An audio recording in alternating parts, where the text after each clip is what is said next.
This game is called Is It Chiral? This first molecule has two potential chiral centers, but this carbon here has two methyl groups attached to it, so that one carbon is not chiral because there's two identical groups. However, this second carbon is chiral, and that's because there are three different groups attached to it. Let's go ahead and draw in our hidden hydrogen. It's going to be pointing out to the front because we already have a OH in the back. Hydrogen has the lowest atomic number, it's going to get fourth priority always, and then you have oxygen, which is number 1 compared to the carbons. We have two carbons though, carbon with 3 hydrogens attached and a carbon with 3 other carbons attached. So that one's going to win. We're going to give that a 2 priority, and the other carbon's going to get a 3 priority. Now loop them around, and you'll see that it makes a clockwise loop. So it looks like R. However, since our fourth group is in the front, we need to reverse that idea, and it's actually going to be an S chiral center.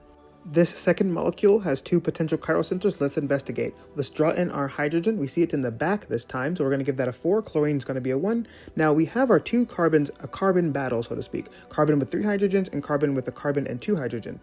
That one's going to win. We're going to give that a 2, and the methyl gets a 3. If we loop them around, we get R, and we don't have to flip it because the fourth priority is actually already in the back. Now let's take a look at this other potential chiral center, and we see it's actually not a chiral center. We can see there are 2 hydrogens. This next molecule, we have 2 potential chiral centers, so let's draw in our implicit hydrogen. Oh, we have 2 hydrogens, not chiral. What about this other carbon? We have 2 implicit hydrogens, also not chiral, so there are no chiral centers on that molecule. We're going to add our implicit hydrogens for this final molecule. We have our hydrogen in the back for the leftmost potential chiral carbon, so we're going to give that a 4th, and oxygen gets first because it has a higher atomic number. Carbon versus carbon again. Now this first carbon on the left is a methyl group. It's going to be low priority compared to the carbon that has a bromine attached. It's an R group because our fourth priority is in the back, and we loop it around to clockwise. Now what about this other chiral center? So we have a fourth priority hydrogen in the front. If we assign all of our groups, it's going to be clockwise, which looks like R, but it's actually S. Don't forget to flip it if the fourth priority group is in the front.